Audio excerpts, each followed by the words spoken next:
28 जुलाई को इस पे सुनवाई होगी और सुप्रीम कोर्ट ने स्टे करने से साफ साफ मना कर दिया है। जो इलेक्शन कमीशन का जो ड्राइव चल रहा है, स्पेशल ड्राइव चल रहा है डोर टू डोर जाके, उस पे सुप्रीम कोर्ट ने कोई नहीं रोक लगाया है।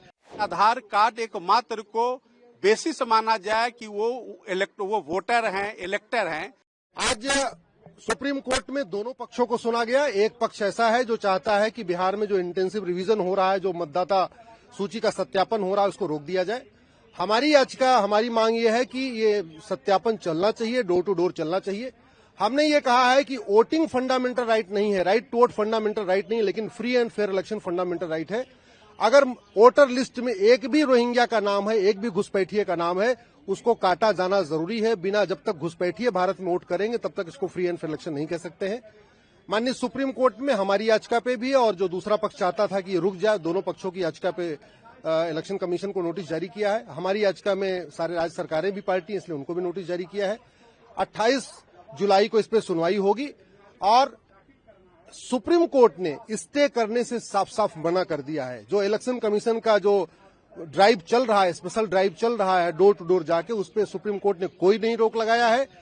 दूसरी तरफ से मांग की गई थी कि आधार को और राशन कार्ड को और वोटर लिस्ट को भी शामिल करने के लिए गुजारिश की गई थी। सुप्रीम कोर्ट ने कहा है कि इलेक्शन कमीशन चाहे तो उन तीनों डॉक्यूमेंट को एक्सेप्ट करे, ये इलेक्शन कमीशन का डोमेन है, उसमें कोई इंटरफेयर नहीं होगा। टाइमलाइन को लेकर काफी सवाल उठाए सुप्रीम कोर्ट ने कि एक्सरसाइज खत्म हो पाएगी कि नहीं आने वाले इलेक्शन से पहले। माननीय सुप्रीम भी दिए कि अगले इलेक्शन में करना चाहिए। माननीय सुप्रीम कोर्ट ये कह रहा था कि क्या इलेक्शन के पहले ये ड्राइव पूरी हो जाएगी। उस पे इलेक्शन कमीशन ने कहा है कि 60% लोगों का सत्यापन डॉक्यूमेंट पहले आ चुके हैं, केवल 40% बचे हुए हैं। और इलेक्शन कमीशन ने भरोसा दिया है कि बिहार चुनाव के पहले ये जो इंटेंसिव ड्राइव हो रही है, जो गहन पड़ताल चल रही है, ये पूरी हो जाएगी। आज जो सुनवाई हुई माननीय सर्वोच्च न्यायालय के समक्ष, याचिकाकर्ता चाहते थे कि बिहार के अंदर जो इलेक्टोरल रोल डिवीजन का काम इलेक्शन कमीशन ऑफ इंडिया कर रही है, उसको रोक दिया जाए।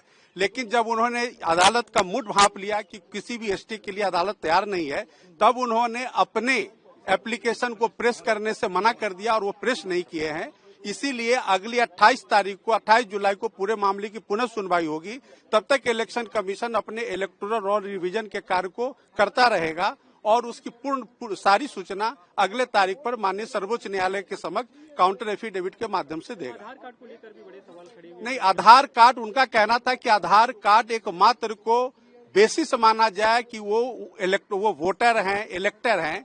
लेकिन माननीय अदालत ने कहा कि इलेक्शन कमीशन चाहे तो वोटर आधार कार्ड और जो वोटर आईडी कार्ड है वो प्लस राशन कार्ड को कंसीडर कर सकती है। तीनों डॉक्यूमेंट्स को कंसीडर कर, हाँ, कर सकती है। इलेक्शन कमीशन चाहे तो रीजन्स देकर के उनको रिजेक्ट भी कर सकती है, लेकिन आज के आदेश में कि वो कंसीडर कर सकती है।